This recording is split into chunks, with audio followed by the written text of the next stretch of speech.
Boa noite a todas, bem-vindos à nossa sexta-feira, nosso último dia de semana acadêmica.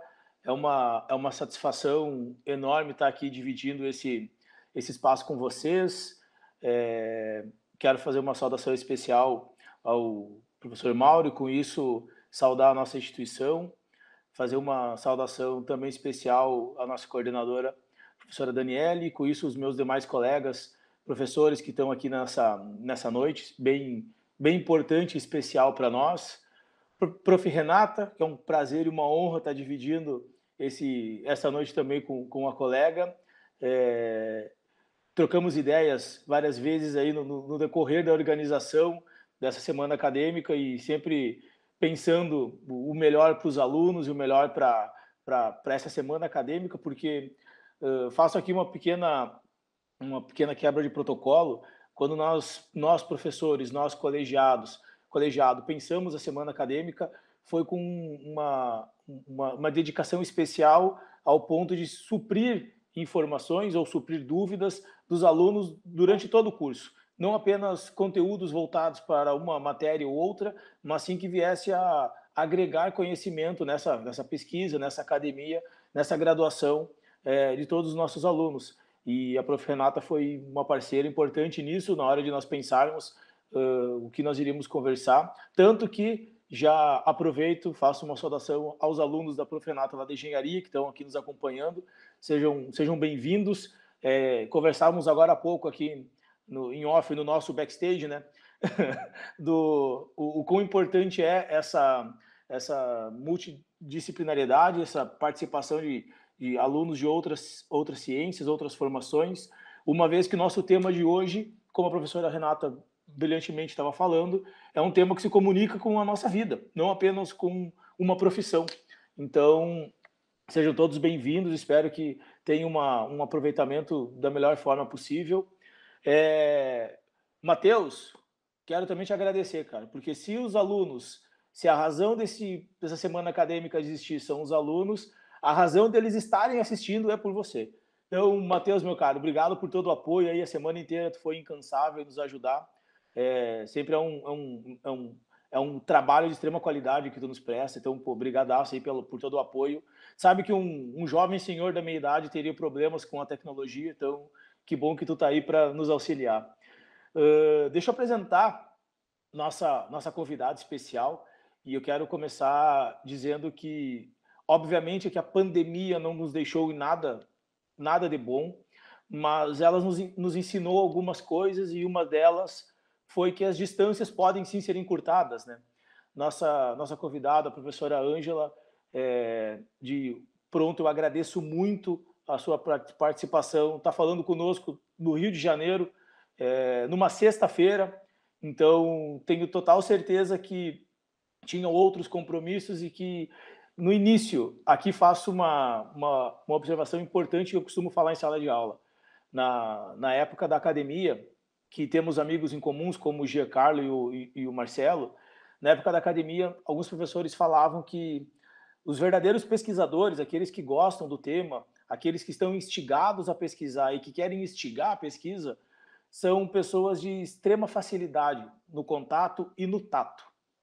E quando eu fiz o contato com a professora Ângela, não demorou meia hora para ela nos responder e já de pronto aceitar o convite, e com isso também junto toda preocupada, toda sensível à preocupação de como seriam os alunos, como seria a instituição, o tema a trabalhar. Então, eu trago essa nossa conversa prévia como forma de engrandecer ainda mais a pessoa, porque pesquisadores nós quase todos somos, bons pesquisadores tentamos ser, mas boas pessoas nem sempre a sociedade está composta delas. E eu agradeço muito a boa pessoa, a professora Ângela, que de imediato aceitou e trouxe para nós uma participação extremamente rica para abrilhantar e fechar com chave de ouro essa nossa semana acadêmica. Antes de falar do currículo da professora Ângela, que já antecipo, durante as últimas 2 semanas eu ficava falando todas as aulas com meus alunos, o tema que nós teríamos, e tivemos uma coincidência ou não de nesse período aí o Facebook vinha trazer as novidades do Meta e mais dados e enfim tudo aquilo que nós já estávamos discutindo. Eu quero fazer uma apresentação da nossa instituição, porque nós estamos na CETREM, uma instituição de 99 anos. O último curso que nós conseguimos a liberação do MEC é o curso do Direito. Nós temos 5 turmas de Direito. A primeira turma se forma no semestre que vem, então, o primeiro semestre de 2022. E estamos, professora, mais ou menos 500 quilômetros de Porto Alegre. Então, a gente está bem no interior, mas essa posição geográfica nos instiga a quebrar algumas barreiras, como é a própria distância, e a nos aproximar dos debates, porque a gente sabe que o Brasil, por ser continental, ele acaba tendo algumas regiões com mais privilégios em pesquisas, mais privilégios em debates, por ter uma concentração maior de pesquisadores. Mas a gente corre muito atrás para tentar fazer com que os nossos alunos aqui tenham uma atualização nos debates jurídicos. E então, com muito prazer, com uma enorme honra, nós recebemos a senhora hoje para encerrar essa nossa semana acadêmica desse ano de 2021 tão difícil, que nos ensinou tanto. Então, muito obrigado a vocês, alunos, obrigado pela participação, obrigado por estarem aqui. Como eu disse antes, a razão disso tudo é vocês. Se não fosse por vocês, nós não teríamos todo esse pensar e esse agir. E eu faço uma distinção aqui também especial, já não me alongando muito, obviamente, mas é importante destacar que na primeira turma que nós tivemos aí a possibilidade legal de fazer o exame de ordem, nós tivemos uma aprovação de mais de 60% na primeira fase. Então, com muita alegria, é uma pequena prova desse esforço nosso de tentar trazer para esse interior aqui os melhores debates jurídicos para fazer uma formação um pouco mais condizente com aquilo que a gente entende como correto e melhor.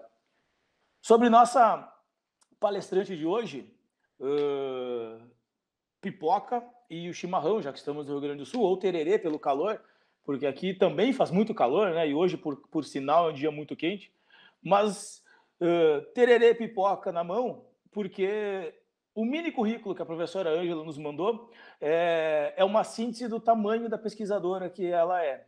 A professora Ângela tem um doutorado em Direito, com a tese dela sobre Direito em Tecnologias Disruptivas, tem um mestrado em Direito Econômico, é especialista em Direito do Estado, tem uma formação complementar numa figura extremamente complexa da nossa Lei Geral de Proteção de Dados, que é em Segurança da Informação e Data, ou o Data Protection Officer, é advogada com atuação na área do direito digital, tecnologias disruptivas, privacidade e cultura de dados, é membro da Comissão de Direito Digital do IAB, membro da Comissão de Defesa do Consumidor da OAB do Rio de Janeiro, membro da Câmara Técnica de Inovação e do Comitê Gestor de Privacidade e Proteção de Dados, ambos da Universidade Estadual do Rio de Janeiro, professora da Unigama, professora colaboradora do Centro de Estudos Políticos e Estratégicos da Marinha e diretora executiva do Escritório Brasil do Comitê Euro-Americano do Direito Digital, o CEA. Professora Ângela, mais uma vez, muito, muito obrigado pela sua presença, pela sua humanidade em aceitar de pronto o convite e compartilhar conosco sua pesquisa, seus saberes, suas dúvidas, porque na academia a gente acaba tendo mais dúvidas do que certezas, e eu espero que a senhora se sinta extremamente à vontade aqui conosco. É um prazer tê-la conosco. Muito obrigada por essas palavras, fico tão lisonjeada, né? São palavras tão generosas.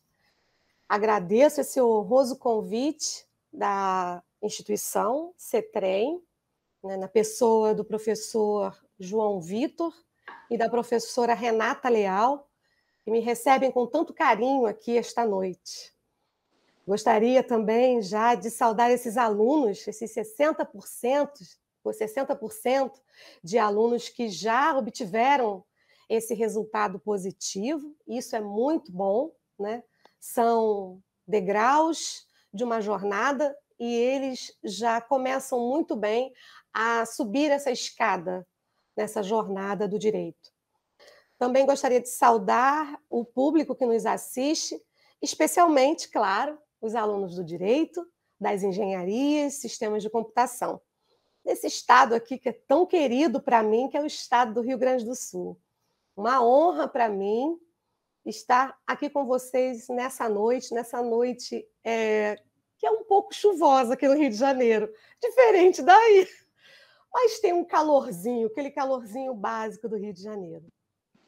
Eu vou compartilhar com vocês, né? Eu vou partilhar, eu vou trocar algumas ideias aqui da minha pesquisa e de um tema que é tão caro para todos nós, que é o tema LGPD, mas sob a perspectiva dos desafios que existem diante da construção multidisciplinar de adequação. Então, nós vamos trocar algumas ideias. Eu trouxe algumas considerações, né, que são considerações provenientes da minha pesquisa. Gostaria de pedir ao nosso gentil Matheus que o professor João Vitor, assim, sabiamente, né, no início da fala, já saudou, eu também iria saudar aqui, falei, poxa, tirou daqui, porque realmente, sem a TI, hoje nós pouco fazemos. E é desse gancho que o professor João Vitor já me deu, que eu começo a falar sobre esses desafios e sobre essa construção que deve ser multidisciplinar. Matheus, por gentileza, quando você quiser colocar a apresentação, por favor.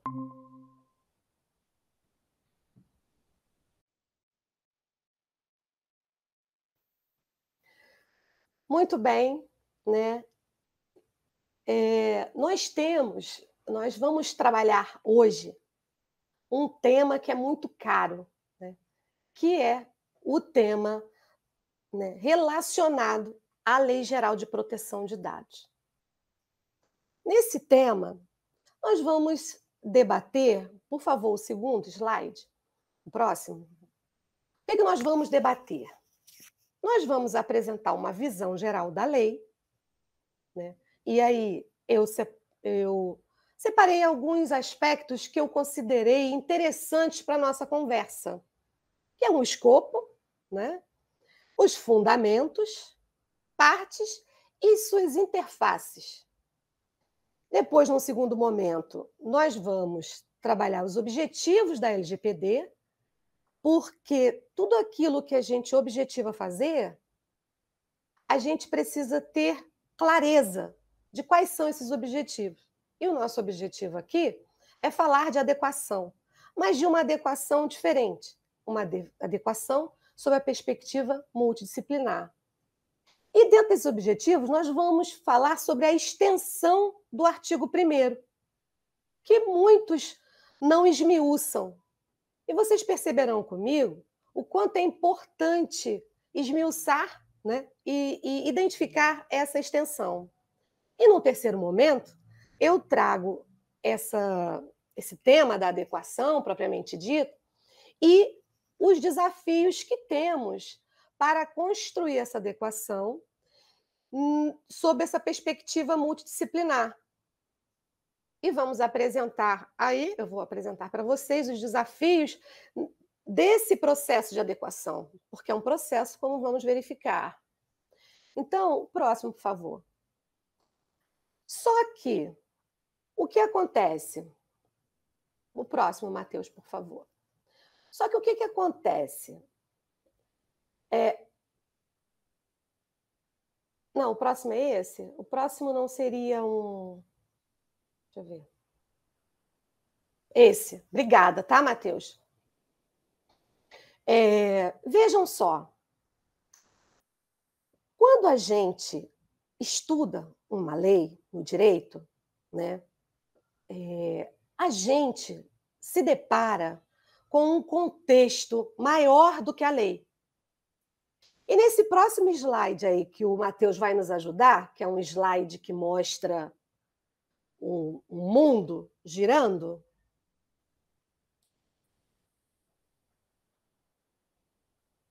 Próximo, por favor. Vocês vão verificar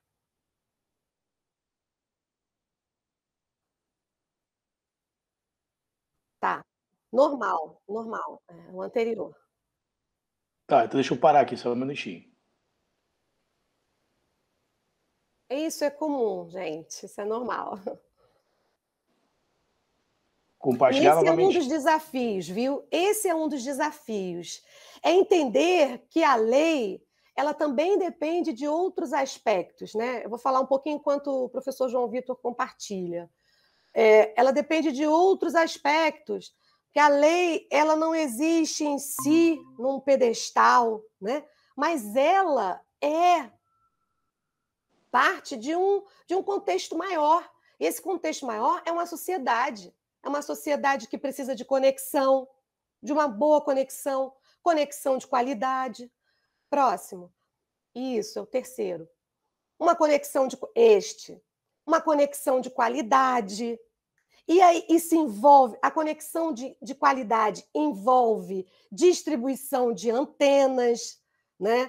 Ou melhor qualidade da distribuição dos sinais de internet, enfim, qualidade dos dispositivos que utilizamos. Então, vejam que foi muito bom ter dado esse bug para que a gente possa verificar o quanto os desafios são importantes de serem identificados. Os obstáculos, eles existem, e eles precisam ser identificados para serem vencidos. Então, vamos lá. Então, esse contexto, né, que é o contexto do mundo digital hoje, eu gostei bastante dessa figura, porque ela nos traz alguns elementos muito importantes. E quero chamar a atenção para todos, não só para o direito, tem aí um link de acesso, porque eu retirei essa imagem, né? E aí, primando pelo direito à propriedade intelectual, está aí a devida referência, que é muito importante. Então, observem que essa imagem, ela nos demonstra o mundo, né? E o mundo parece girar. O mundo gira com inúmeras imagens. Observem que é a imagem de criança. Observem que é a imagem de pessoas, né? Todas essas imagens aí são os dados que estão circulando neste mundo digital, né? São os dados virtuais que são continuamente coletados de todos nós. E interessante também que, se vocês observarem no canto superior direito, vocês verão uma pauta, um trechinho de uma pauta musical, como que querendo dizer para a gente o quanto encantadora é essa dança digital, essa dança da virtualização, que nós entramos nela e dançamos conforme a música, esquecendo que há muitas coisas por trás dessa dança. E entre essas coisas estão sendo coletados nossos dados, de diversas formas e diversos dados. Então, achei muito interessante essa imagem para nos demonstrar essa realidade anterior. Próximo, por favor.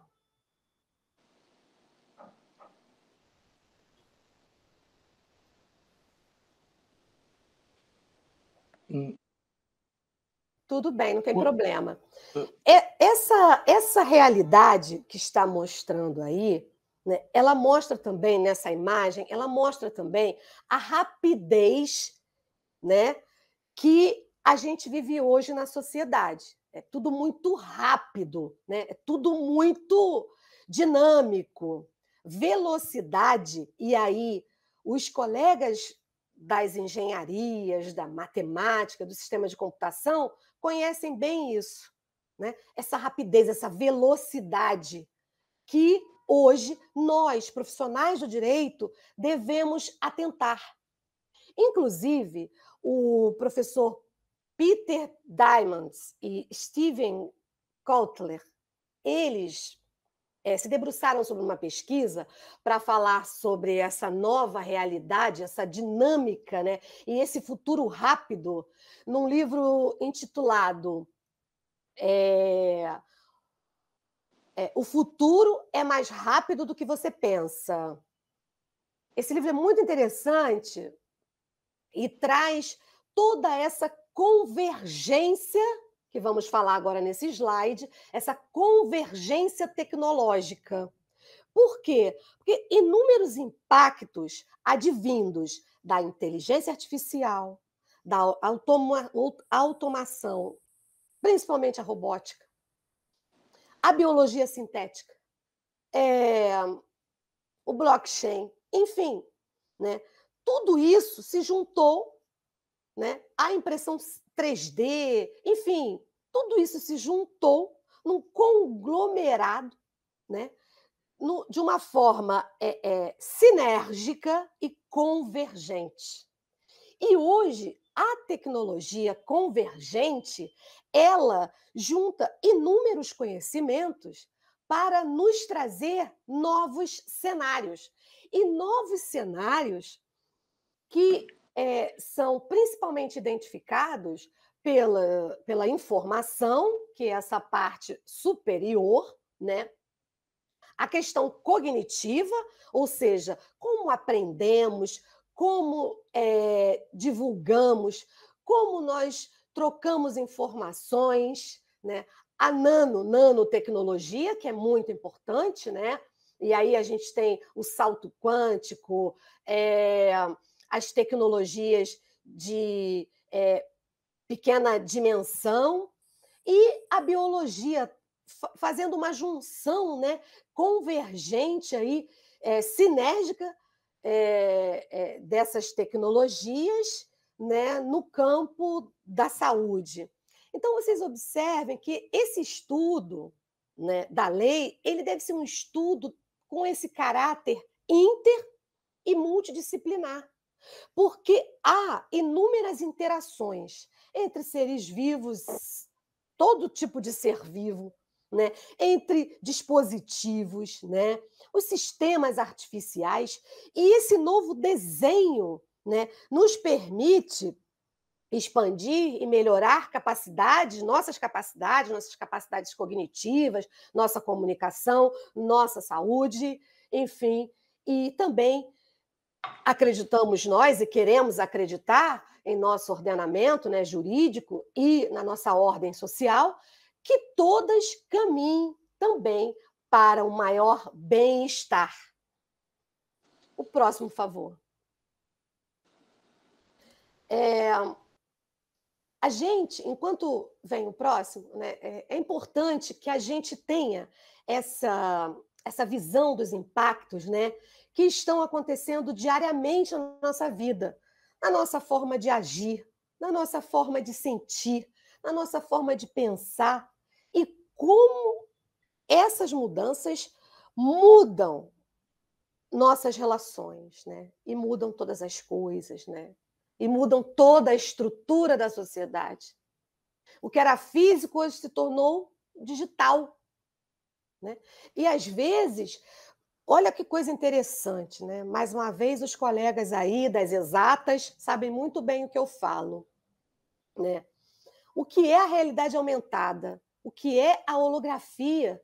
Que nos traz um mundo, né, novo, né? Hoje, as salas de entretenimento nos trazem cenas praticamente reais de um mundo que até existe, mas não existe naquele momento ali.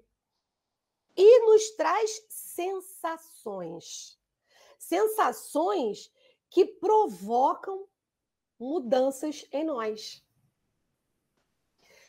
Mas, como eu disse, não provoca só mudanças em nós. Essas mudanças, elas são de inúmeras ordens, né? Há fatores econômicos, há fatores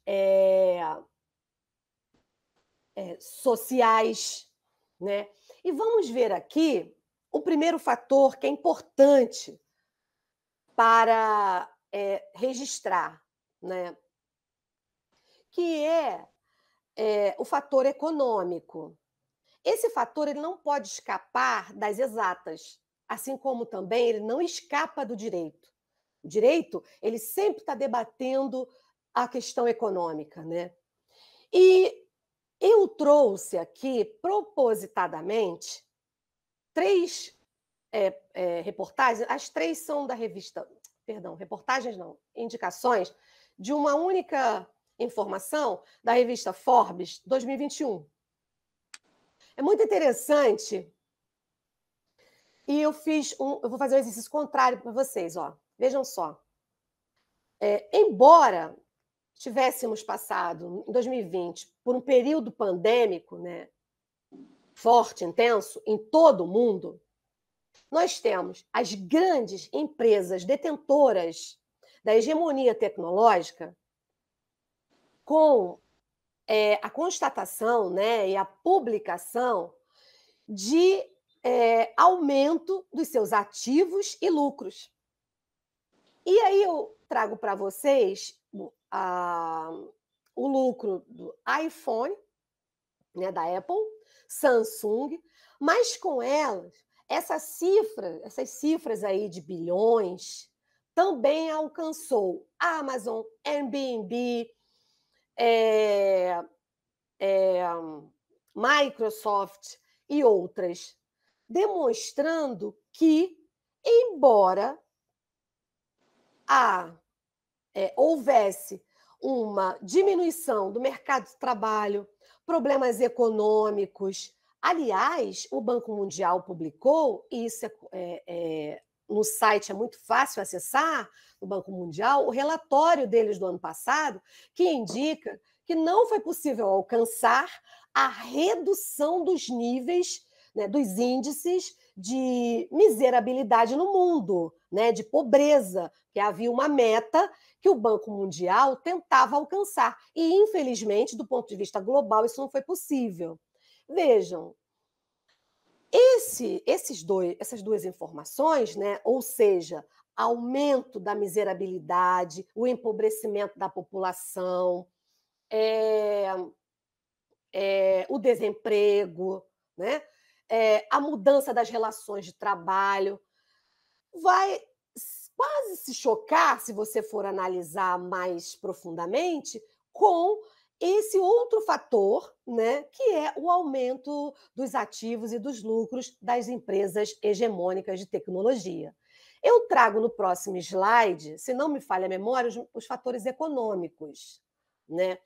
Perdão, os fatores éticos.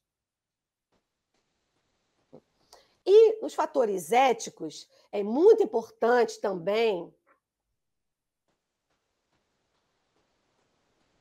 para os profissionais do sistema de computação, né, das ciências exatas e da natureza, porque o grande debate são os algoritmos, né? E toda a carga de preconceito que eles nos traz. E eu chamo a atenção desses fatores éticos, que no próximo slide vocês verão. Por quê?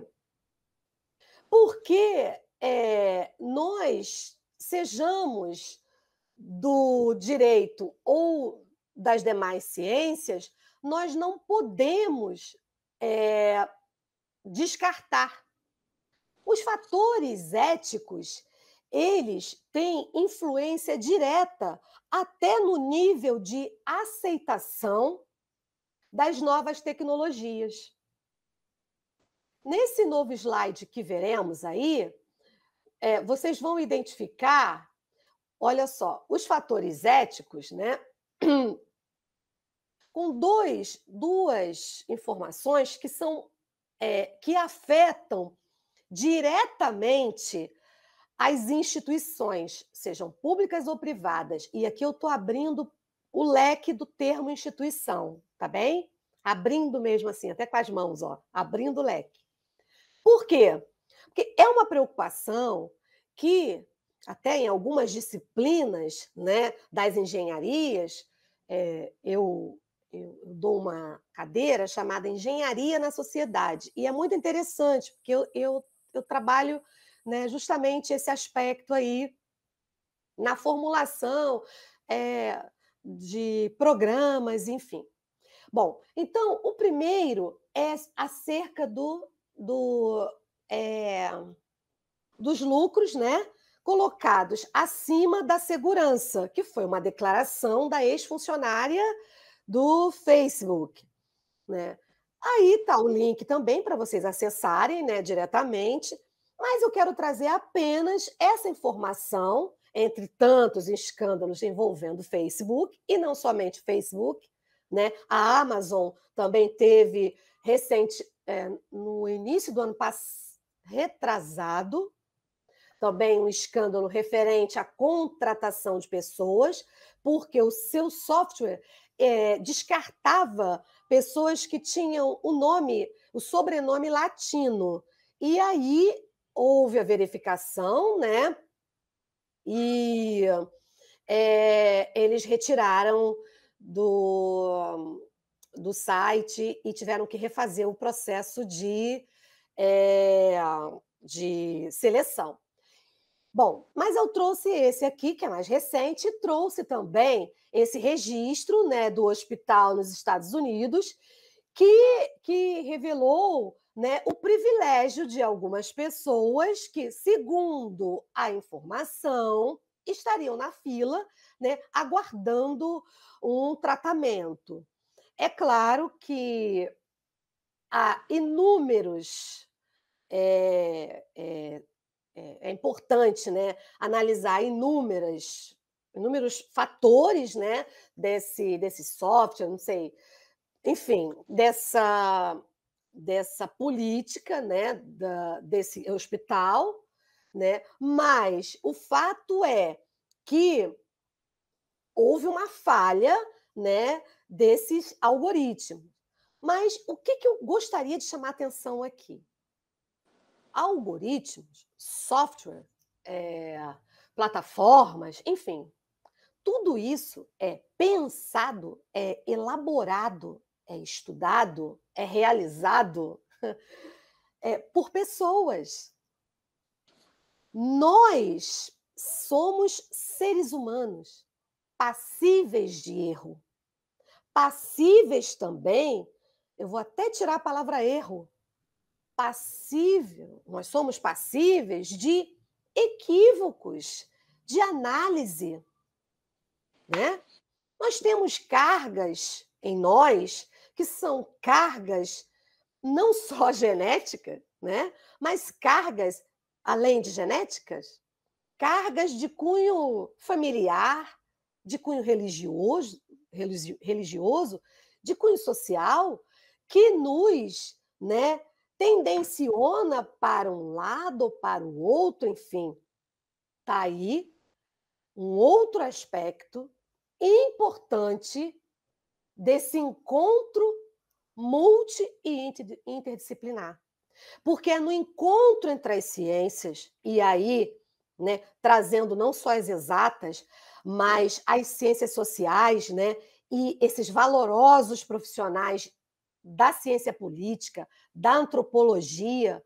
Na minha tese, eu ressalto a importância desses profissionais para nos ajudar a construir o que eu chamo de antropocentrismo by design.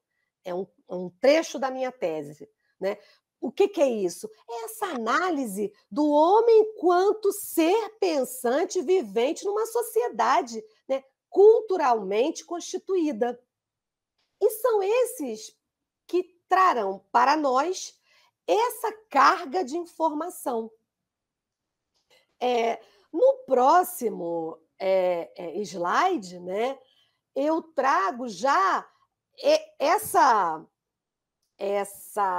esse questionamento na prática cotidiana do direito, né? No Brasil, nós tivemos um debate, né, no STF, né, entre o direito à intimidade e o direito à informação, né? A continuidade de determinadas plataformas ou não, ou enfim, de determinadas posturas nas redes, né? E lá o STF se posicionou, né? Vocês vão verificar, né? Como é incompatível com a Constituição a ideia do direito ao esquecimento. Claro que eu ressaltei aqui apenas um itemzinho aí, né? Prestigiando os alunos do direito, mas que é um debate interessante, né? Nessa análise da intimidade e que também passa por esse campo da proteção de dados.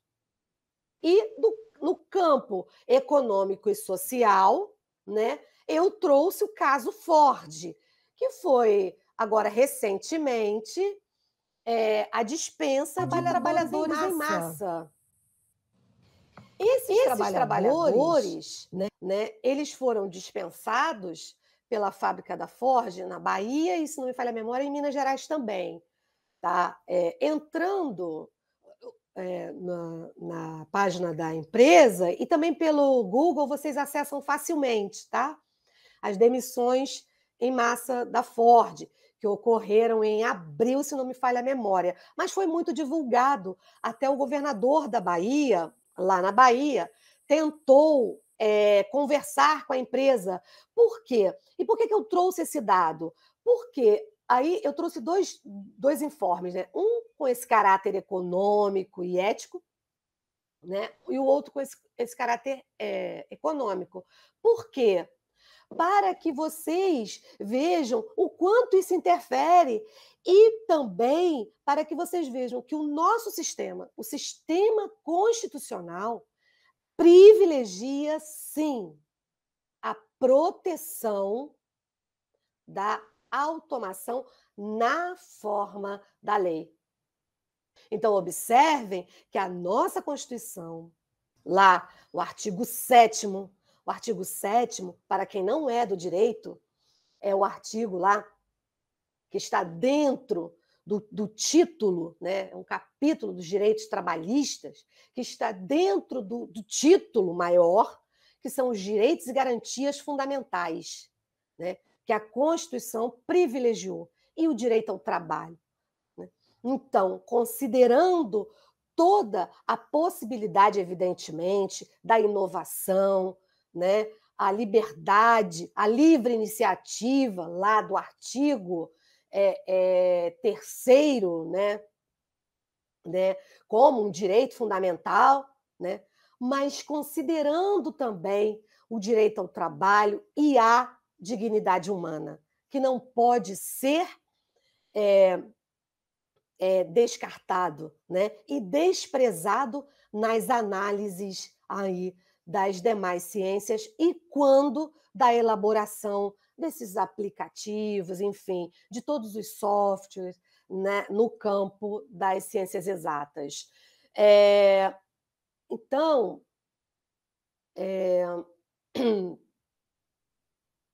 também gostaria de chamar a atenção para vocês, né, e o próximo slide vai nos mostrar, que eu trouxe o caso Ford e aí a Constituição, né? No sistema de proteção, eu trouxe para vocês aí, eu trouxe os principais na coluna da esquerda, né? E eu vou buscar lá na Declaração Universal dos Direitos do Homem, para que nós, aqui, não tenhamos assim a impressão de que a Lei Geral de Proteção de Dados começou agora, né? E fim em 2018. Não. Esse debate da proteção da privacidade e das liberdades, né? Do livre desenvolvimento da personalidade, ele é um debate internacional. E é um debate pautado na dignidade humana e no direito à privacidade que a gente vai encontrar lá no 12 da Declaração Universal dos Direitos do Homem. E há também, evidentemente, as legislações que compõem a legislação brasileira, né? Tanto a lei geral, né? O Data Protection europeia, né? Como também outras legislações, até da Califórnia, que é muito importante para nós também, sobretudo aqueles que atuam na área comercial do direito dos contratos, né? Direito internacional, perdão, enfim. E dentro do sistema brasileiro, né, que eu foquei no sistema brasileiro, né, temos a Constituição da República, aí eu só pincelei algumas, tá? E chamando atenção para o sistema ISO, porque o sistema ISO ele é fundamental. Quando vamos elaborar uma adequação, nós do direito pegamos uma carona que é sensacional, que é a carona da ISO, e que os colegas, né, da TI conhecem muito bem, porque são na prática os sistemas da informação, né, das políticas de segurança da informação, de adequação. Então, se a empresa ou a instituição, né, lato sensu, já tiver a ISO implementada, ótimo, maravilhoso, estaremos anos-luz à frente. E apenas pincelei o decreto da ANPD, que é a Autoridade Nacional de Proteção de Dados. Esse portal, um portal que eu faço parte da diretoria, eu sou a diretora executiva, no caso, jurídica, né? E o colega, professor Lorival, é o diretor, né, na parte de TI, né? E eu deixo o link aí, porque tem um rol de legislações para a gente não perder tempo, não ficar, né, esmiuçando, não é o caso aqui. Bom, eu agora trago para vocês, já caminhando mais para a Lei Geral de Proteção de Dados, um vídeo pequenininho que vai dar esse pontapé inicial para, propriamente dito, a questão dos dados pessoais. Quando quiserem. Oi, bom dia. Olá. Foto sua para o cadastro? Oi? Posso fazer uma foto sua para o nosso cadastro? Mas eu só vou comprar um shampoo e uma... Oi, bom dia. Olá, bom dia. Tudo bem? Tudo bem. Bom dia. Vai ser junto? Vai. Posso tirar uma foto sua para o cadastro? Oi? Posso fazer uma foto sua para o nosso cadastro? Mas eu só vou comprar um shampoo e uma escova de dente. Precisa disso? Por que eu tenho que fazer? Que nem quando você vai no consultório, sabe? Eles fazem o cadastro lá na portaria. Posso fazer? Pode. Tá. Posso fazer uma foto sua? Foto? Pro cadastro? Isso. Posso tirar uma foto sua para o nosso cadastro? Pode.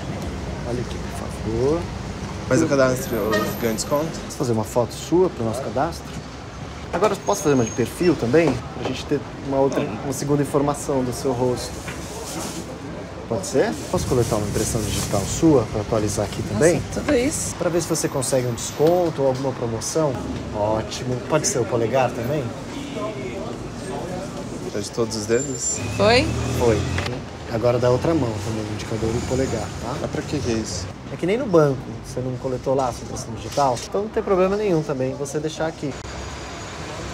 O governo quer saber se a gente vai ficar doente. Para votar também teve que fazer, né, impressão digital. Eu vou ganhar um prêmio?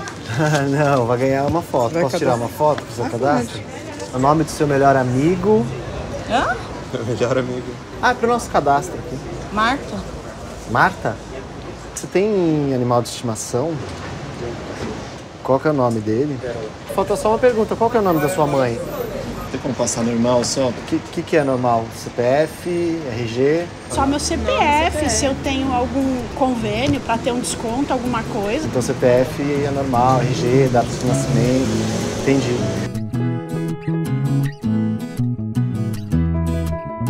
Você não achou estranho tirar a impressão digital na farmácia?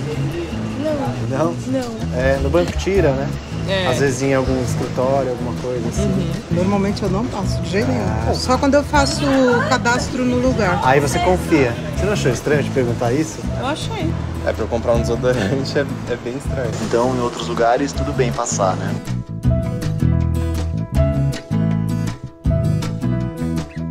importante a gente refletir, né? Que às vezes vem umas perguntas e uns dados. E a gente nem questiona. A gente nem questiona. A gente nem sabe pra onde vai, nada, né? Na verdade, tem que tomar muito cuidado com isso.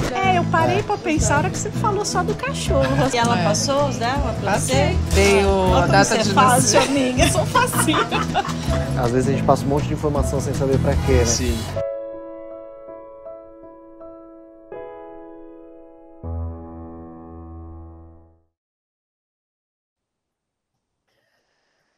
Então, gostaram do vídeo? Uma das coisas que mais me chamou a atenção nesse vídeo é uma coisa que quase ninguém percebe.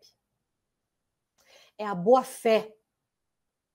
Vejam que o tempo todo, quando nós, consumidores, cedemos nossos dados, nós cedemos numa atitude de boa-fé.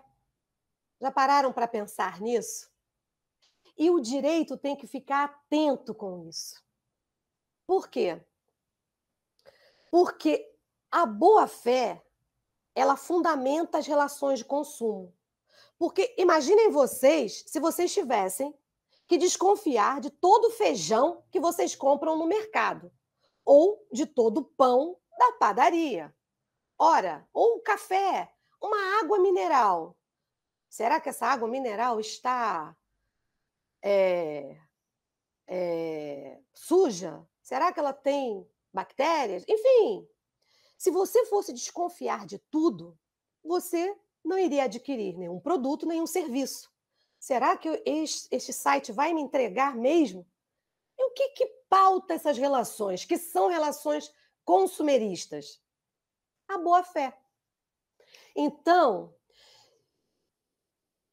a plataforma, o software, ou seja lá qual for o dispositivo, enfim, a tecnologia, ela não pode dissimular e se aproveitar da boa-fé dos usuários para coletar seus dados pessoais.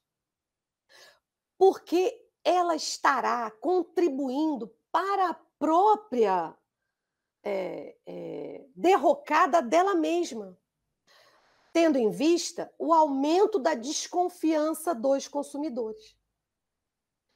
E quando você está entrando num restaurante, quando você está fazendo uma compra, você não pode desconfiar que aquilo ali não está sendo entregue a contento. Você precisa confiar. O professor precisa confiar e acreditar que o aluno está ali com ele. A câmera está desligada porque o aluno está com um probleminha, né? Ele está compartilhando lá a sala dele com a mãe, que está fazendo um curso também. Ela está compartilhando com o seu irmãozinho mais novo, que está brincando lá. Enfim, ou com seu filho que está sentado ao seu colo. Então, ele não se sente confortável em abrir a câmera, mas o aluno está lá. E o professor acredita que o aluno está lá. E isso movimenta, isso impulsiona o professor, né? Para dar ainda mais de si. Agora, esse dado do uso indevido da boa-fé é extremamente relevante, inclusive, para o direito, no que se refere às ações, né? Futuras ou já existentes no campo aí processual. Eu não vou entrar nesse detalhe porque, né, seguiria um caminho um pouco técnico que não nos cabe aqui nesse momento. Mas então, o que nós temos nesse vídeo? Nós temos a coleta de dados. E o que são dados? Está aí o vídeo informativo, o slide informativo para vocês. Dados são informações diversas, aleatórias, sobre coisas, pessoas, situações, né? Só que a informação propriamente dita é a conjugação desses dados, que vão reunidos nos dar, né, outros elementos de identificação das pessoas, das situações e das coisas. Neste caso, no nosso caso, os dados pessoais. Os dados pessoais, está dito, são os dados qualificadores, né? São aqueles dados que vão especificar e individualizar as pessoas cujos dados estão sendo coletados. E os dados pessoais sensíveis são aqueles que se referem à intimidade das pessoas. No próximo slide, a gente vê toda essa coleta, né? Toda essa esponja que são hoje os diversos dispositivos, né, eletrônicos. Eu usei um notebook, mas hoje muito utilizados são os dispositivos mobile. Não importando, né, quais são, eles são, na verdade, esse funil captador, né, essa esponja captadora de dados. E quando você tem essa captação, você não se dá conta do tipo de coleta e da quantidade. E o próximo slide vai dar para vocês uma visão bem en passant dessa quantidade de dados. Esse slide, ele é um slide recente, que traz para a gente, olha só, a estimativa por minuto de coleta de dados na internet. E vejam que são horas na Netflix. E aí não são só as horas, não. São os tipos de vídeos acessados, se o usuário parou o vídeo, se voltou o vídeo. Olha a quantidade no Insta, né? E a troca de mensagens, né, no WhatsApp. Vejam que a quantidade de dados coletados são realmente de bilhões, né, de dados. E tudo sendo armazenado, tudo proporcionando o cruzamento de informações a nosso respeito. Alguns dizem que os dados são o urânio dos negócios. Dizem nem mais o petróleo, dizem o urânio. Por que eles fazem essa comparação? Os colegas, mais uma vez, aí da engenharia, sabem bem. Por quê? Porque é uma potência na indústria, né? Na indústria nuclear, o urânio, né? E ele enriquecido gera energia.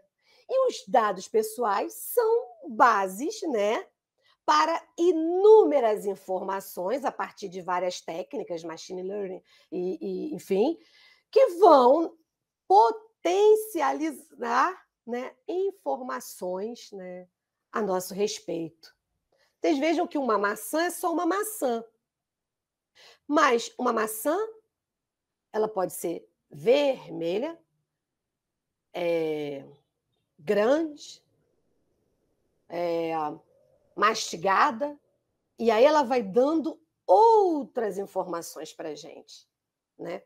São os dados coletados e cruzados. E esses dados coletados e cruzados fazem hoje, né, migrados, né, para esse mundo digital, são, na verdade, um potencial imenso para aquelas empresas que eu citei nos slides anteriores, né, que hoje dominam a hegemonia, né, são as empresas hegemônicas da tecnologia, né? Esses dados, eles são dados hoje que se transformam paulatinamente em dados, né, de negócio, e há uma fronteira bem sensível aí, né, quando se tornam dados de negócio, que é importante também delinear. Por quê? Porque eles vão impactar né? Ou melhor, a sua coleta vai impactar em todos nós, sendo enquanto sociedade, mas também enquanto pessoas individualmente consideradas, porque esses dados, eles poderão trazer inúmeros benefícios, evidentemente, mas eles também apresentam riscos, porque eles são dados que registram nossas preferências, nossas alegrias, nossos gostos, nossa saúde mental, nossa saúde física, né? Então, são dados sensíveis que precisam ser tratados de forma adequada. Depois desse slide, eu tenho... Pode passar. Então, uma visão geral da Lei 13.709, que é a Lei Geral de Tratamento de Proteção de Dados. Bom, aqui, feita toda esta contextualização, que evidentemente levou a maior parte aqui da nossa conversa, né, é que nós podemos falar de Lei Geral de Proteção de Dados, né? A minha análise no mundo jurídico, ela não está dissociada dos fatos da vida real, porque é do contexto social, né, econômico, etc., que o mundo jurídico surge, que as leis surgem. Então, desconsiderar isso é incorrer em equívoco, e um equívoco profundo de análise. Porque essas externalidades, elas são constantemente, né, estão constantemente presentes nesses processos de implantação para que se possa minimizar os riscos e as ameaças nesse processo de implantação. Tá? É preciso, no processo de implantação, início, meio e fim, ter uma visão macro, sistêmica. Por quê? Porque a lei ela vai dispor sobre tratamento de dados pessoais. E o que é tratamento de dados pessoais? Por que eu disse antes, durante e depois? Porque tratamento, gente, eu costumo dizer, quando eu falo sobre isso, é todo e qualquer verbo que caiba no entorno do dado. Então, se você fala assim, descartar o dado, é tratamento. Coletar, guardar, armazenar, trocar, olhar, tudo é tratamento. Tudo é tratamento. Que, sob uma perspectiva diferente ou outra, vai se relacionar ao dado pessoal, no caso aqui, ao dado pessoal sensível. E esse tratamento, ele também é necessário que haja tanto para os dados coletados de forma física e armazenados de forma física, como também os digitais. O artigo, toda a lei, tá, gente, é muito conceitual, tá? Você lê, você entende muita coisa, ela é muito exemplificativa também, tá aí dito, né? Pessoa natural, pessoa jurídica, né? Chamando a atenção aí, né? Tratamento de dados pessoais, inclusive por meios físicos e digitais, pessoa natural e jurídica, órgão público e privado, e com o objetivo maior, que a gente não pode perder de vista, eu já falei antes, a proteção dos direitos fundamentais de liberdade e privacidade e o livre desenvolvimento da personalidade.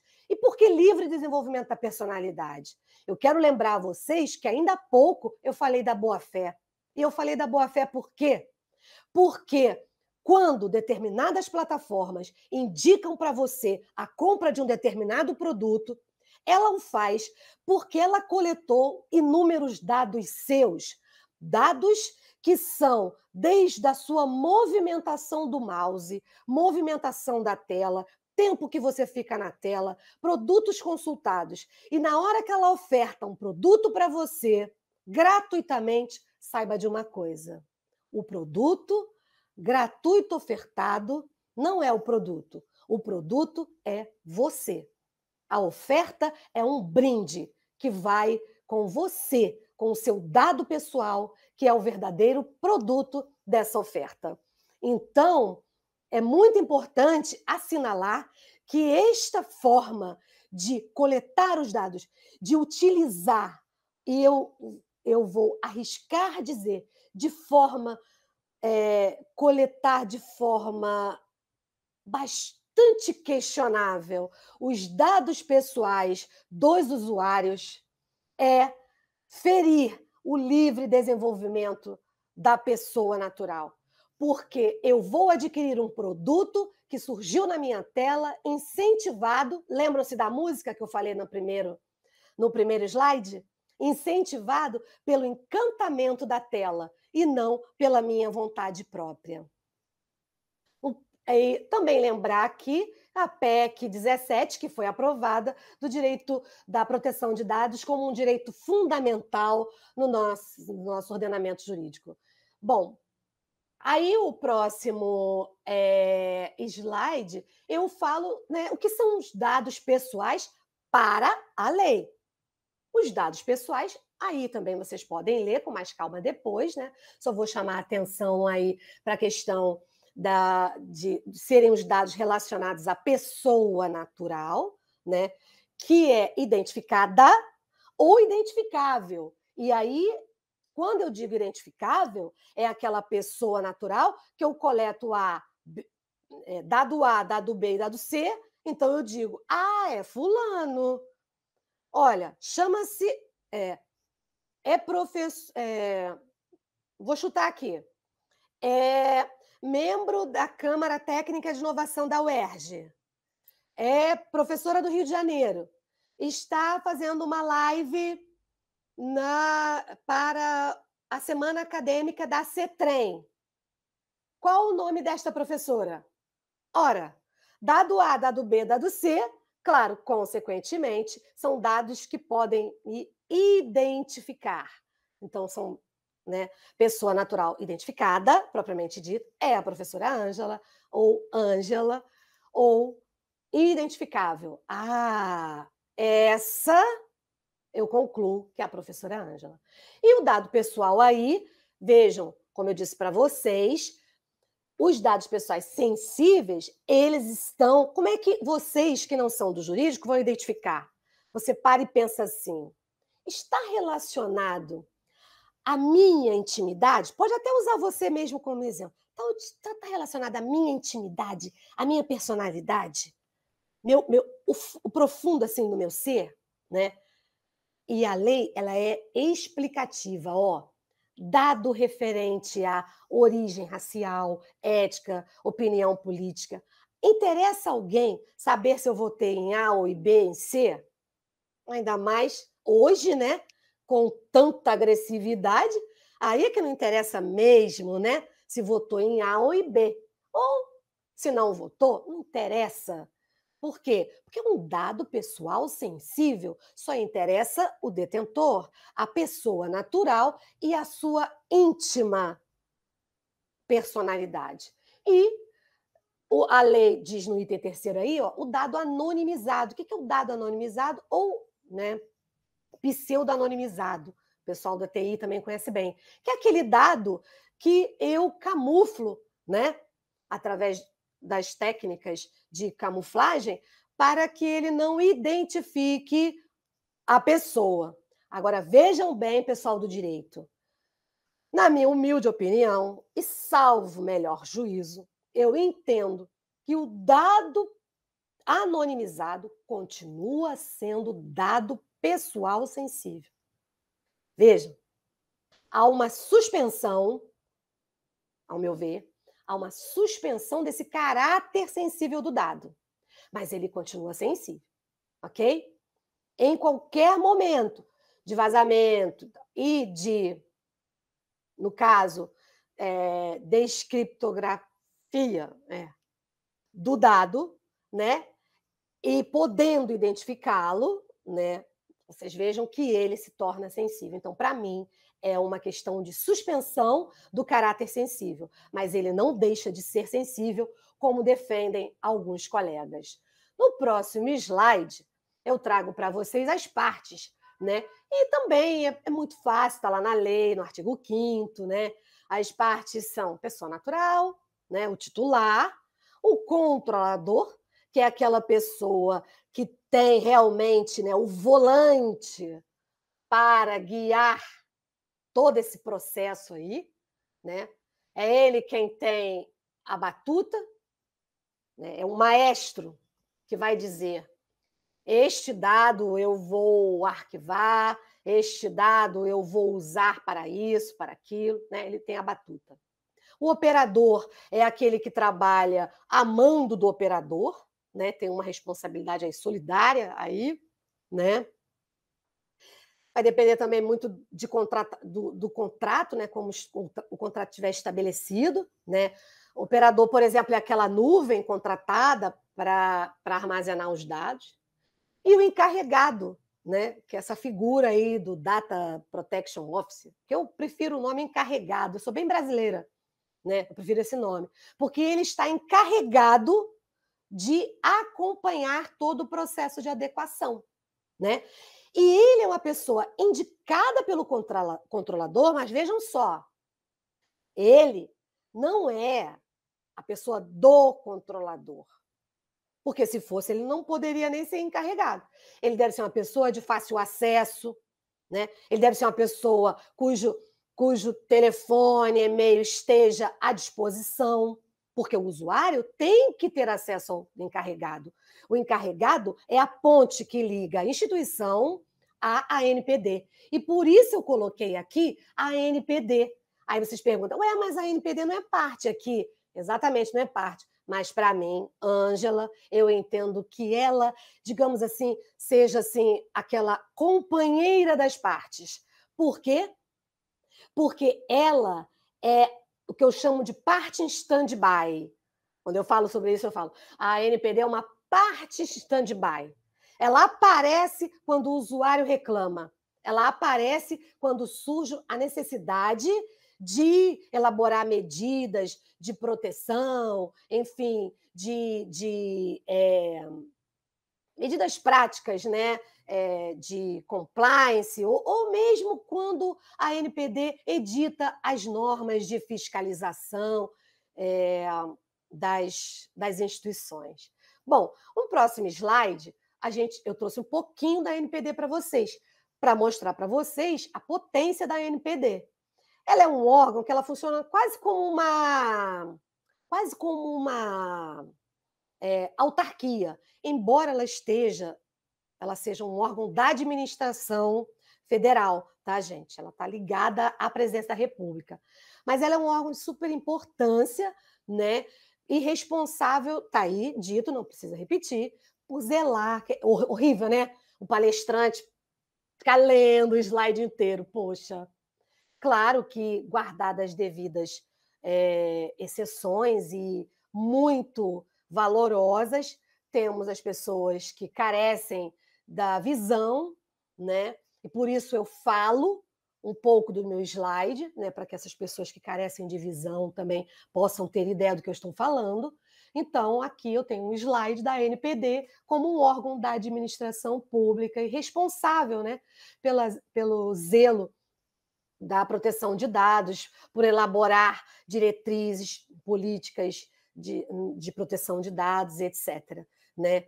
Então, eu considero muito importante essa parte em stand-by.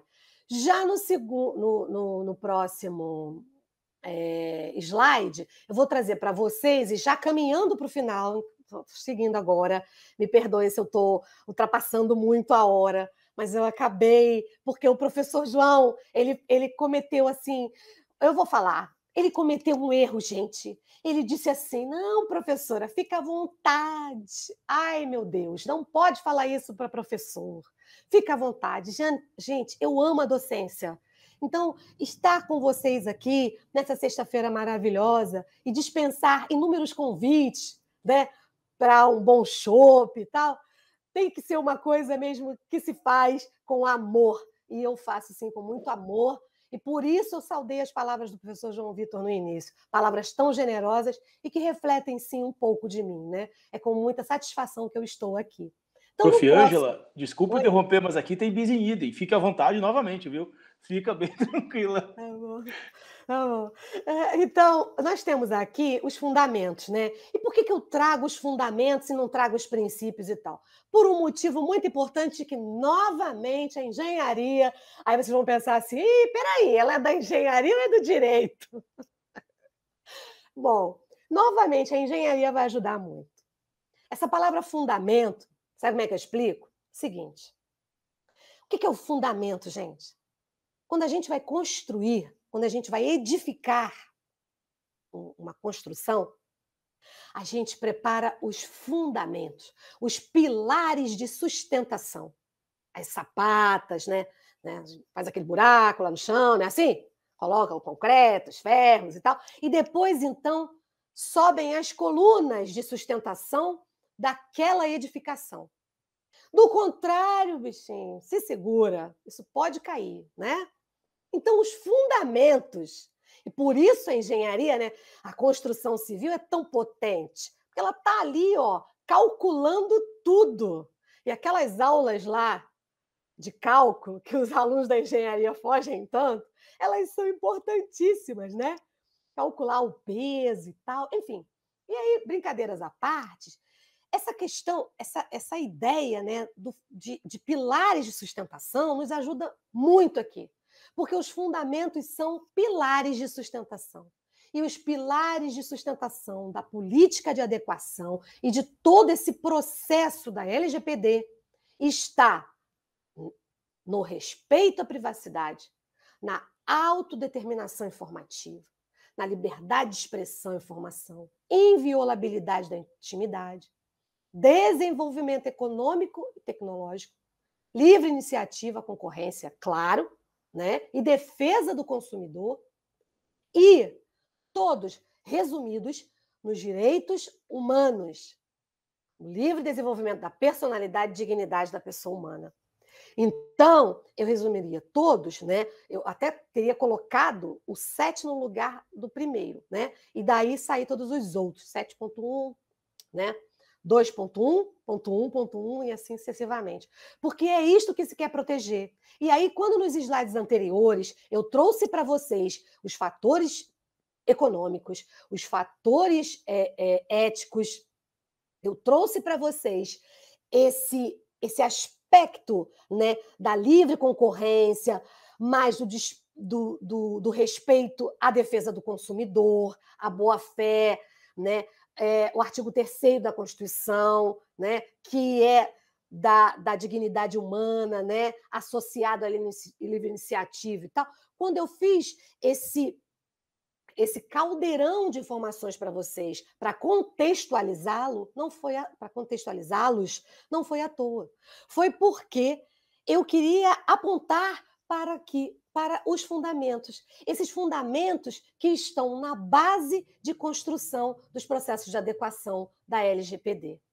E aí é que a gente vai entender a extensão, no próximo slide, do artigo 1º da LGPD, já no segundo momento, que é rápido, o segundo momento aqui da lei, que são esses 4 aí, esses 4 itens, que são o quê? O que é, gente, a cultura da proteção da privacidade, a visão institucional, a governança, a política de segurança da informação e privacidade, tá, gente? Deveria estar escrito ali, política de segurança da informação e privacidade, e o compliance, né? O que é isso?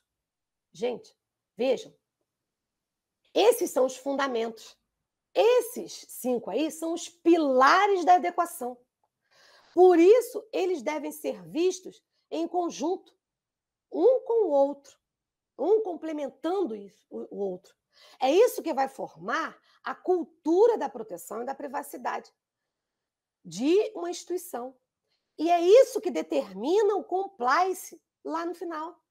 Porque, na verdade, será a conformidade com a lei. E é este o objetivo que lá no início nós destacamos, que é de proteger os direitos fundamentais de liberdade, etc. Né? E por isso, mais uma vez, eu destaco a importância dessa visão sistêmica e multifacetada da lei. sem a qual é impossível perceber a contribuição desses outros atores, internos e externos, envolvidos nesse processo de adequação, dos valorosos profissionais da TI, dos valorosos profissionais da engenharia, da psicologia e tantos outros, que transformam a governança numa governança diferente. Esta é a nova governança. Esta é a nova governança das boas práticas, onde esses mecanismos se tornam mais robustos porque pautados nessa visão multifacetada, com essa contribuição valorosa desses campos que vão atuar, muitas vezes, na gestão dos dados, na gestão cotidiana, né? Do chão de fábrica, os colegas da engenharia conhecem esse termo, ou seja, lá daqueles nobres trabalhadores, eu não gosto do termo colaborador, mas tudo bem, dos trabalhadores desde da faxina, que nos ajuda a manter limpo o local, mas que se olhar, da portaria, que se olhar para a alta administração e ver aquele diretor falando assim, abre a catraca, tem problema não, é meu amigo, aquele porteiro ali vai entender aqui na cabeça dele que ele pode abrir a catraca, que não tem problema não, porque o outro também é amigo dele. Então, se é amigo daquele que está no alto escalão, da alta gestão, por que o seu amigo também não pode entrar? Percebem? Então, essa visão do exemplo que cada um de nós, que é um exemplo em cascata, da alta administração até lá embaixo, é o exemplo em cascata e também em ramificações. O exemplo ele é cascata, não é uma cascata, mas ele é também um rio que ele vai se desenrolando. Então, e o que é o próximo slide? O que é isso? Essa política aí, ó, que é a tal política de governança e de gestão da privacidade. Como é que você alcança ela? Com uma equipe multidisciplinar que vai identificar aí já na gestão, vai ter clareza do ciclo de vida dos dados, vai ter clareza de que todo esse ciclo de vida, desde ele entrar na instituição, na coleta da entrada, até o seu armazenamento, ele precisa de proteção em toda essa cadeia de dados, A gestão do consentimento daquele que você coletou o dado, e o treinamento contínuo. Pincelei alguns. No próximo slide, o que a gente vê nesse próximo slide aí? Olha que coisa interessante. Eu trouxe para vocês o seguinte, vejam. Essa construção multidisciplinar, ela vai permitir que essa visão da TI, dos sistemas de computação, da matemática, etc., nos dê aquela dose de pragmatismo, aquela dose de lógica que a gente precisa, nós profissionais de direito. E que nós tenhamos a possibilidade de afinar a nossa fala e a nossa linguagem com eles também, nessa construção coletiva. Porque, vejam, esse processo de adequação ele tem que ter uma visão sistêmica e uma visão de que ele acontece antes, então a alta gestão, e aí eu já elenco os obstáculos, a alta gestão não pode ver esse trabalho como custo. Se ela identificar que esse trabalho é um custo a mais para a empresa, já era, para a instituição. Ela tem que identificar como um investimento. 2, ter uma visão pontual. Eu vou fazer só a política do site e a política dos alunos. A política do RH agora não. Essa complexidade, a lei ela não pode ser vista de maneira pontual, ela tem que ser vista de maneira complexa, sistêmica. O convencimento dessa nova cultura, realizar reuniões. Olha, pessoal, nós vamos precisar mudar o sistema de acesso, não tem nenhum problema com vocês, vocês são ótimos trabalhadores, né? Apenas precisamos nos adequar à Lei Geral de Proteção de Dados, etc, etc. Então, é um convencimento que está antes do processo, né, para formar essa cultura. Próximo. Mas isso, veja, tem um depois, que é o durante. E aí, qual é o outro obstáculo? Falta de engajamento da alta administração, porque ela diz, faça, e ela não se engaja, ela não dá os mecanismos, ela não delega poder, né? Porque uma coisa é a governança, né? Os mecanismos, né? Enfim, as finalidades, a missão institucional. E a outra coisa é a gestão disso. Então, se ela não delega, e não delega com a possibilidade de realizar, vai ficar difícil. Bom, a inexistência dessa equipe multidisciplinar, a falta de treinamento, que eu já até coloquei no início, né? E um convencimento falho. E, mais uma vez, eu repito, a cultura. Porque não adianta nada fazer uma reuniãozinha e depois nenhuma outra. Então, você faz uma reunião antes com todos, né? Falando, né? Olha, gente, infelizmente, nós vamos precisar colocar uma nova fechadura, não vejam o colega como um desafeto, quando ele pedir a senha, não façam isso. Enfim, todo esse convencimento durante o processo. E depois, o próximo, continua no próximo slide, que é esse depois, né? Próximo. Continua, que é o depois, né? Depois de tudo isso, né? Já estamos com a política do site, a política de adequação, a política de todas as políticas, né? ISO implantada até, foi bem longe. E aí? Não revisa os processos, não atualiza os sistemas, está lá a TI desesperada. Olha, tem que atualizar, surgiram novos produtos no mercado, tem um curso bacana sobre segurança da informação aí, tal, etc. Enfim. E essa mudança cultural acaba. Não, gente, continua. É um processo contínuo, até a LGPD se tornar um novo Código de Defesa do Consumidor. Porque eu tenho certeza que vocês só pagam a gorjeta, os 10%, se vocês se sentirem satisfeitos com o serviço prestado. Senão você vai pedir desculpa e dizer, não vou pagar os 10%, já que não é obrigatório. Né? Ou você vai exigir, você vai numa compra online exigir o desfazimento da compra, né? Total. Por que isso? Por que todo mundo já sabe disso? Né? Só ainda não entendeu que tem que contratar um advogado para analisar os contratos. Tá? Não pode contratar um curioso. Isso ainda não aprendeu. Mas as outras coisas todo mundo já aprendeu. Então, é isso que a gente quer, fomentar a cultura da LGPD para que a gente, né, a próxima figura interessante, né, já encerrando, para que a gente não dissimule, né, não transfira responsabilidades, né, e não oculte problemas, porque os problemas, os obstáculos existem. Então, vamos identificar quais são eles. Né? Como é que a gente resolve? É com a TI? É contratando um engenheiro de sistemas? É realizando um curso? Como que a gente resolve?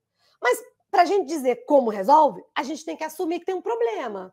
Né? Não é jogar tudo nas costas do advogado ou lá do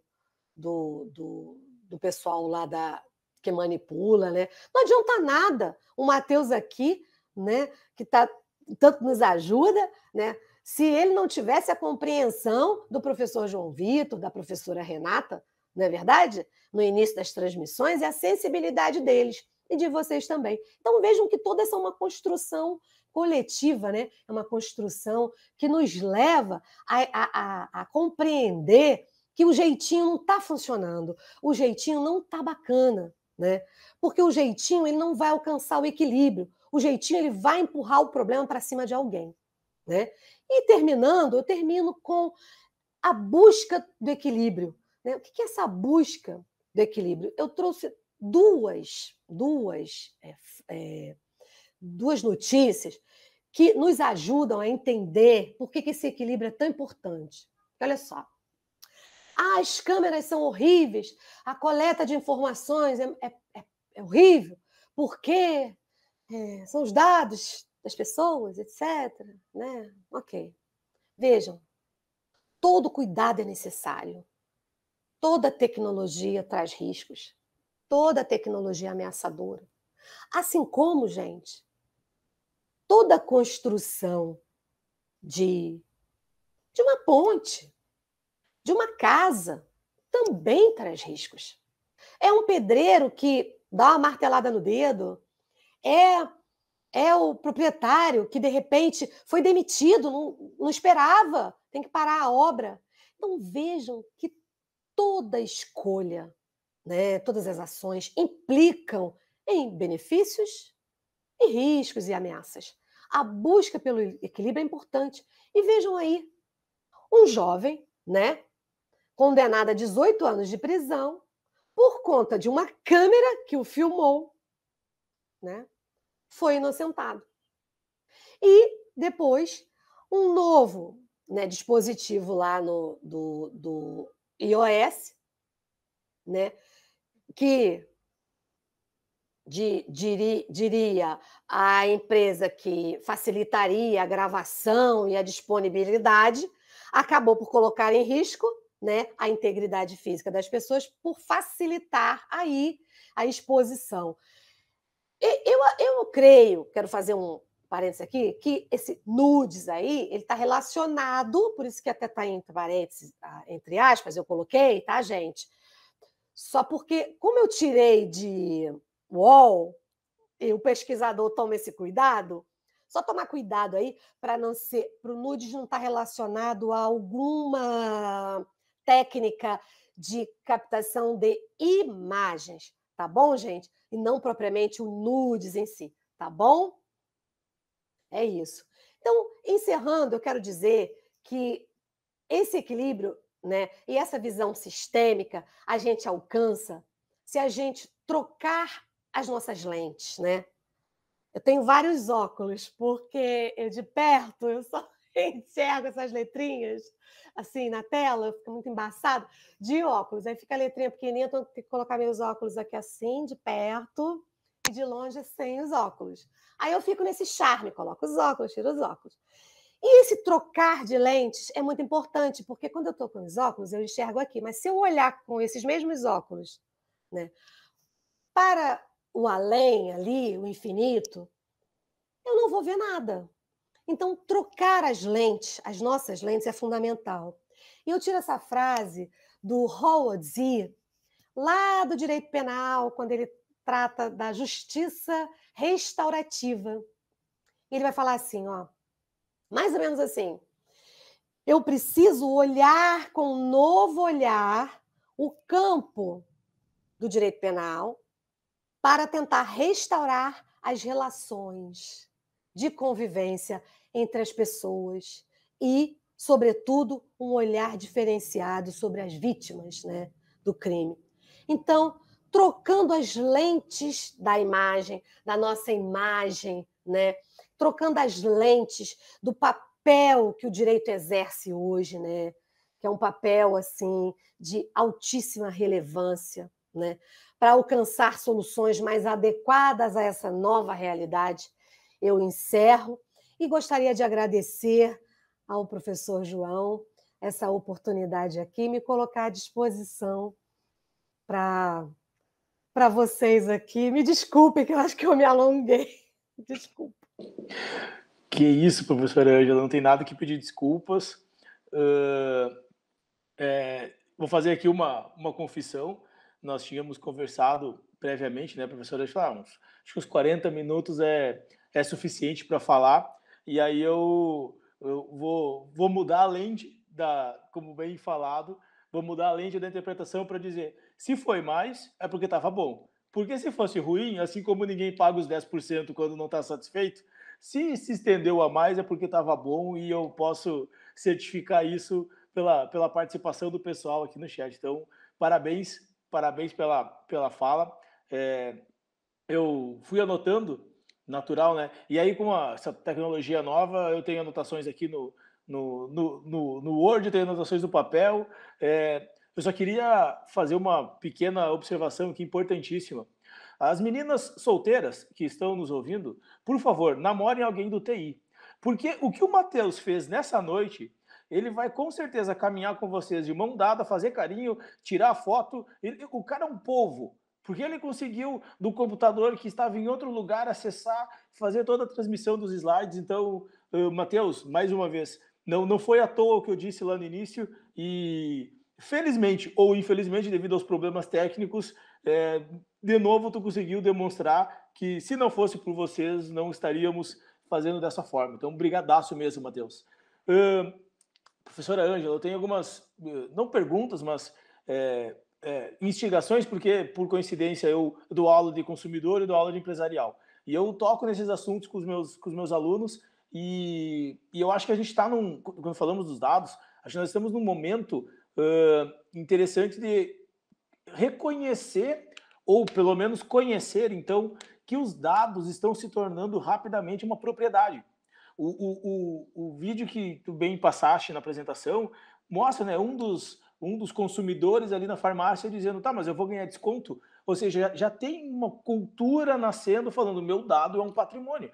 E esse patrimônio ele é completamente diferente dos outros, porque ele é imaterial. E o direito hoje ele está basicamente alicerçado no direito patrimonial, né, no que é palpável.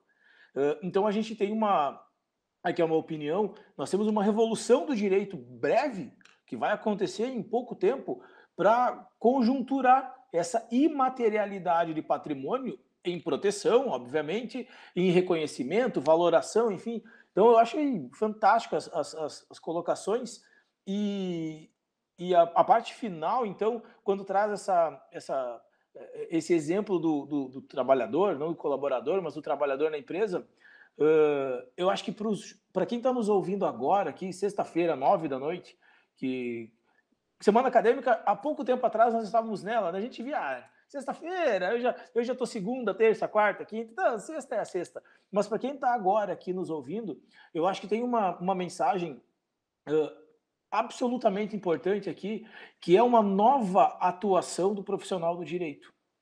Porque a LGPD está impondo a prevenção. Quando que boa parte dos profissionais do direito formados, naturalmente, eles estão preparados para a resolução depois que o problema existe, não para evitar o nascimento do problema. E sendo isso uma verdade, nós temos um mercado de trabalho a ser explorado pelo profissional do direito absurdo, que pode dar o nome de compliance, pode dar o nome de governança, porque vai mudar o batismo, mas não vai mudar a função. Então, eu sou muito grato pelo que tu falaste, porque casa muito com o que a gente trabalha na nossa instituição, para falar, o mercado de trabalho ele está saturado, porque, enfim, existem muitos profissionais do direito, mas o direito não saturou. Então, pega outras lentes, olhe para com outro foco para isso, porque você tem uma missão aí pela frente extremamente a desbravar. E por fim, antes de passar a pergunta, tem um colega que fez uma pergunta, por fim, comentando dos dados e daquele slide sobre o Instagram e o WhatsApp, é importante nós também percebermos, eu acho que o colega foi muito feliz, estou muito grato por isso, que a personalidade passa a ser confrontada, né? E não só a personalidade jurídica, como a personalidade do ser humano, assim, o professor João Vitor, a pessoa João Vitor, o advogado João Vitor, enfim, nós temos pequenas múltiplas personalidades na nossa Constituição. E antes, quando isso dava algum tipo de conflito, Freud ia dizer lá que a psicanálise resolveria atenuando uma com outra, mas agora, como nós temos um rastro desses dados, é mais fácil que um terceiro nos confronte naquilo que nós estávamos fazendo que supostamente é errado, ou que venha a ser errado. Então, esse rastro de dados também é uma matéria jurídica ainda pouquíssimo abordada, como tu bem falaste, e que vai demandar do profissional do direito um conhecimento multidisciplinar, porque nós do direito precisamos do TI, nós do direito precisamos das outras ciências para conseguir não resolver mas para conseguir entender e diminuir o problema. Porque as relações humanas vão trazer problemas à natureza, mas que sejam menores possíveis. Temos uma pergunta aqui de um colega, a partir do vídeo, nosso colega Darinaz, e ele traz a seguinte dúvida, eu vou resumir. Como seria feita essa fiscalização a partir da própria LGPD? No caso, ele usou o exemplo da farmácia. Se a farmácia não cumprir com as normas da lei, quem é que faria essa eventual fiscalização? Deixo a pergunta, já mais uma vez, agradecendo imensamente a presença da senhora.